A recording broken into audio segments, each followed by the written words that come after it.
اسے باہر پھینک دیا. کیوں؟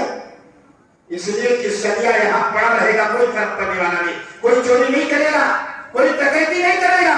لیکن وہ سونا اگر آپ کا باہر کسی کو نظر آیا تو ہڑپ کر لیا جائے گا, اٹھا لیا جائے گا. اس لیے پتہ نہیں چلا قیمتی چیز زیادہ اہمیت رکھتی ہے, اور قیمتی چیز کی حفاظت ہر آدمی کرتا ہے, چاہے عالم ہو یا کہیں پڑھا لکھا ہو یا کیسا بھی ہو. قیمتی چیز کی حفاظت اس کی فطری چیز ہے, اور اسلام میں سب سے قیمتی ہے. یہ پتا ہے آپ لوگوں کو کہ نہیں؟ ابھی آپ نے شیخ محترم سے وہ حدیث سنی, وہ حدیث بھی میں سنا دیتا ہوں. میں سن رہا تھا کہ الدنیا کلھا متاع وخیر متاع الدنیا المرأۃ الصالحہ. اللہ کے نبی صلی اللہ علیہ وسلم نے فرمایا کائنات کی سب سے بہترین چیز, سب سے قیمتی متاع, سب سے قیمتی سامان کائنات کی ایک مرد کے لیے کیا ہے؟ عورت ہے. عورت ہے.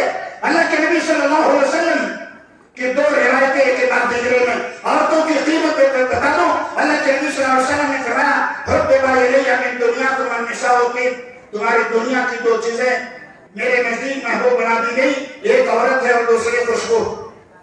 گویا نبی کائنات کی نگاہ میں عورت کا مقام بہت بڑا ہے.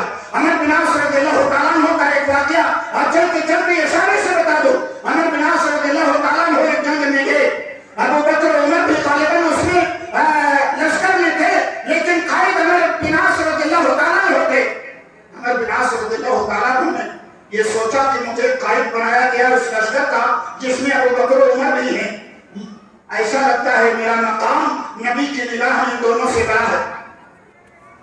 آئے واپس لشکر آیا, اللہ کے نبی صلی اللہ علیہ وسلم کی خدمت میں حاضری دی.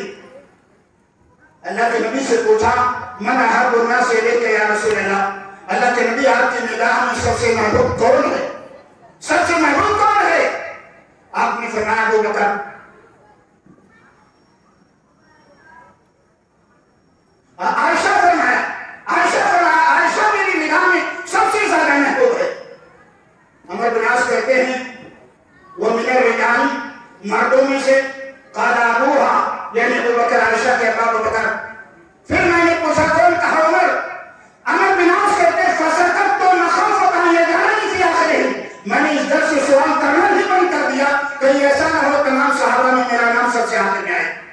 بتانا یہ تھا کہ اللہ کی نگاہ میں سب سے زیادہ محبوب عائشہ ہے. عائشہ مرد ہے کیوں؟ عورت ہے.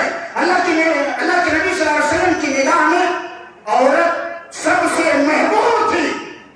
جب سب سے محبوب یہ ہے, اللہ کے نبی نے بھی کائنات کے لیے کہا, کائنات کے تمام مردوں کے لیے کہا خیر متاع الدنیا المرأۃ الصالحہ, کائنات کی سب سے بہترین دولت ہے نیک عورت ہے.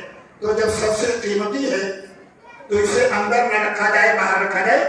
ظاہر بات ہے قیمتی سامان ہے, قیمتی سامان کی ہم حفاظت کرنے کے لیے اندر رکھتے ہیں. اگر شریعت نے اس کو سب سے قیمتی دولت کہا ہے, سب سے قیمتی سامان کہا ہے, تو اس لائق سے کسی اندر رکھا جائے. اسی لیے تو رب نے فرمایا ان عورتوں کو مخاطب کر کے وقرن فی بیوتکن, اے میری بندیوں تم اپنے گھروں کو لازم پکڑو, گھروں کے اندر رہو, باہر نہ نکلو. ولا تبرجن تبرج الجاہلیۃ الاولیٰ, زمانے جاہلیت کی عورتوں کی طرح سے ادھر ادھر روڈ شو کرنا, ادھر ادھر اسٹیج کی پری بننا, ادھر ادھر مارکیٹ کا خریدار بننا, یہ سب تمہارا کام نہیں ہے. گھروں میں لازم پکڑو. ایک دوسری بات, تقریباً ہر ایک کے پاس بائک ہوگی نا, چار پہیا کی گاڑی بھی کچھ لوگوں کے پاس ہوگی. آپ جب گاڑی خرید کے لاتے ہیں, باہر جب کھڑی کرتے ہیں, کھڑی کرنے کے بعد کچھ کرتے ہیں کہ نہیں کرتے ہیں؟ بتائیے کیا کرتے ہیں؟ اس پہ پردہ ڈالتے ہیں. کیوں پردہ ڈالتے ہیں؟ کہیں کوئی لڑکا پتھر یا ڈھیلا لے کر کے آئے اور خراش نہ کر دے. ایسے ہی نہیں ہے. ایک گاڑی آپ لائے ہیں, اس کو پردہ پہنا رہے ہیں, اس کا پردہ کر رہے ہیں تاکہ کسی طرح کا خروج اس پہ نہ آئے, کسی طرح کی لکیر اس پہ نہ آئے. اگر یہ قیمتی متاع ہے عورت, آپ باہر سے ڈال دیں گے تو اس پہ لکیر آ سکتی ہے کہ نہیں آ سکتی ہے؟ جیسے لڑکا آپ کی گاڑی پہ لکیر لگاتا ہے، ایسے ہی اس عورت پہ شیطان لکیر لگا سکتا ہے، شیطان لکیر لگا سکتا ہے، شیطان اسے عیبدار بنا سکتا ہے۔ اور یہی تو نبی کائنات جناب محمد رسول اللہ صلی اللہ علیہ وسلم نے فرمایا المرأۃ عورہ، المرأۃ عورہ، عورت چھپانے کی چیز ہے، عورت چھپانے کی چیز ہے۔ فَإِذَا خَرَجَتْ اسْتَشْرَفَهَا الشَّيْطَانُ، جب یہ عورت گھر کے باہر نکلتی ہے، راستے میں چلتی ہے تو شیطان جھانکتا ہے۔ کیا مطلب شیطان سے وہی ابلیس؟ نہیں، شیطان سے خالی ابلیس مراد نہیں ہے۔ جناتوں میں سے جو شیطان ہیں وہ بھی جاتے ہیں، انسانوں میں سے جو شیطان ہے وہ بھی جاتے ہیں۔ آپ بتائیے کتنے لوگ بیٹھے ہیں؟ میں آپ کی زبان سے سننا نہیں چاہتا، لیکن اپنے دل میں سوچ کے آپ خود جواب دے لیجیے، اپنے آپ کو جواب دے لیجیے۔ کیا خوبصورت لڑکی پنسر کے روڈ پہ راستے پہ چلتی ہے، کیا یہ ہمارا نوجوان یا ہمارے مرد اس کی جانب بار بار گھور کر دیکھتے ہیں کہ نہیں دیکھتے؟ یہ کیا ہے؟ اللہ کے نبی صلی اللہ علیہ وسلم نے فرمایا استشرفها الشیطان، شیطان اس کی جانب جھانکتا ہے اور دیکھتا ہے، اور شیطان جھانک کر کے اوپر گویا خروش لگاتا ہے، اوپر نکیر لگاتا ہے، اسے عیبدار بناتا ہے۔ یہ شیطان چاہے وہ جناتی شیطان ہو یا انسانی شیطان ہو، جھانک کر کے اس کی جانب دیکھ کر کے طرح طرح کی حرکتیں کر کے اسے عیبدار بنانے کی کوشش کرتا ہے۔ اللہ کے نبی نے آگے کیا فرمایا؟ وَإِنَّهَا لَا تَكُونُ أَقْرَبَ إِلَى اللَّهِ مِنْهَا فِي قَعْرِ بَيْتِهَا، یہ عورت اللہ کے نزدیک زیادہ قریب ہوتی ہے۔ اللہ کے زیادہ قریب یہ عورت کب ہوتی ہے؟ جب اپنے گھر کے سب سے اندر والے کونے میں رہتی ہے، گھر کے سب سے اندر والے حصے میں جب یہ عورت اپنے آپ کو پھیلا لیتی ہے۔ اللہ کے نبی صلی اللہ علیہ وسلم نے فرمایا ایسی بندی اللہ کو محبوب ہوتی ہے، اور ایسی بندی اللہ کے نزدیک سب سے زیادہ قریب ہوتی ہے۔ معنی کہ سب سے اندر رہے گی، اللہ کے سب سے قریب رہے گی، اگر باہر نکل آئی تو اللہ سے دور ہو جائے گی، باہر نکل آئی تو اللہ سے دور ہو جائے گی۔ اسی طرح سے پردہ کیوں؟ اس لیے بھی پردہ تاکہ شوہر ٹوٹ کر محبت کرے اسے۔ آپ ہو گیا عجیب بات ہو رہی، ایک مرد روڈ پہ چلتا ہے، بہت ساری عورتوں پر اس کی نگاہ پڑتی ہے، بہت ساری عورتیں اس کے سامنے آتی ہیں جو اس کی بیوی سے زیادہ خوبصورت ہوتی ہیں۔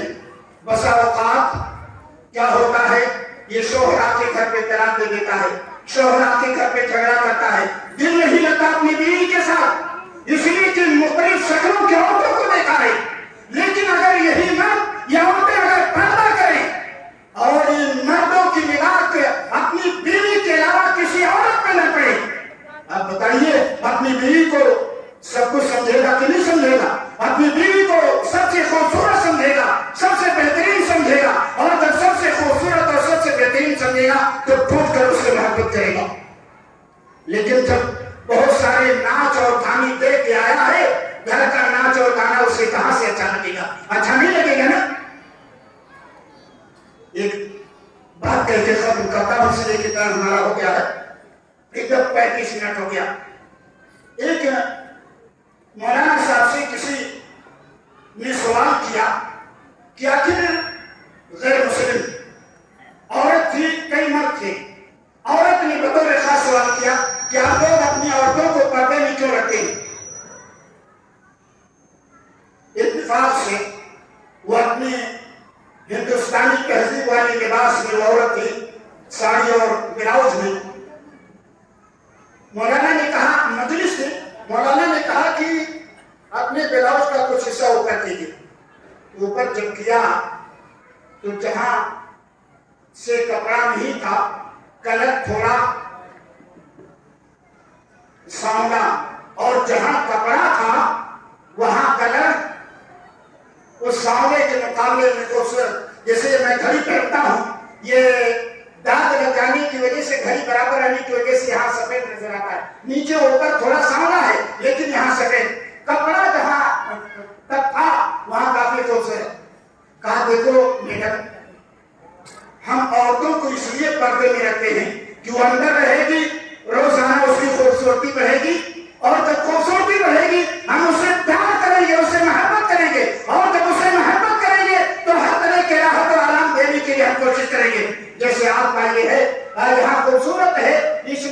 پردے میں ہے، کپڑے کے اندر ہے، اس لیے یہ زیادہ سفید ہے بنسبت اسے جگہ کے جو جگہ خالی ہے جہاں پردہ اور جہاں کپڑا نہیں ہے۔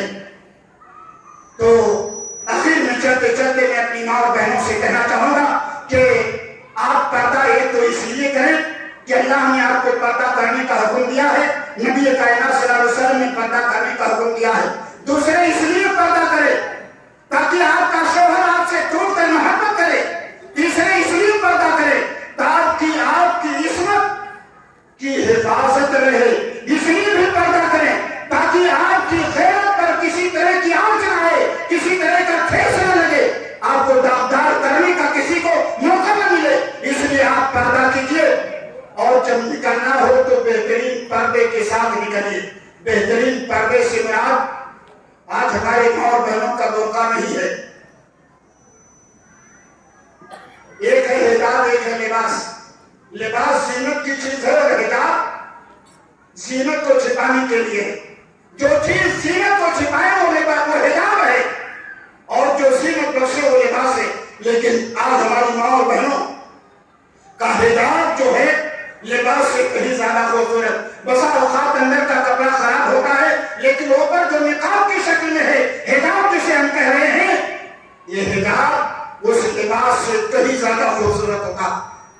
یہ حجاب خوبصورت نہیں ہونا چاہیے، یہ حجاب منقش نہیں ہونا چاہیے، بیل گھوٹے والا نہیں ہونا چاہیے، یہ حجاب اتنا باریک نہیں ہونا چاہیے کہ اندر کا لباس دکھائی دے، یہ حجاب اتنا چست نہیں ہونا چاہیے کہ بدن کا اتار چڑھاؤ ظاہر ہو، یہ حجاب اتنا چھوٹا نہیں ہونا چاہیے کہ آپ کا قدم دکھائی دے، یہ حجاب ایسا نہیں ہونا چاہیے جو مردوں کے لباس کے مشابہ ہو، یہ حجاب ایسا نہیں ہونا چاہیے ہماری ماں اور بہنوں کا جو غیروں کے لباس، غیر عورتوں کے لباس کے مشابہ ہو۔ اللہ رب العالمین سے دعا ہے کہ اللہ رب العالمین ہماری ماں اور بہنوں کو کہی ہوئی باتوں پر عمل کرنے کی توفیق عطا فرمائے، اور ہمیں سب سے پہلے اپنے گھر میں عمل کروانے کی توفیق دے، اور پھر آپ سبھی حضرات کو اپنے اپنے گھروں میں ان کہی ہوئی نصیحتوں پر عمل کروانے کی توفیق دے، تاکہ آپ کی غیرت بھی بیدار ہو، آپ کی بیوی اور آپ کے گھر کی تمام عورتوں کی بھی غیرت بیدار ہو۔ اقول قولی ھذا واستغفر اللہ لی ولکم ولسائر المسلمین من کل ذنب فاستغفروہ انہ ھو الغفور الرحیم، وصلی اللہ تعالی علی نبینا محمد وعلی آلہ وصحبہ اجمعین برحمتک یا ارحم الراحمین۔ والسلام علیکم ورحمۃ اللہ وبرکاتہ۔ وعلیکم السلام ورحمۃ اللہ۔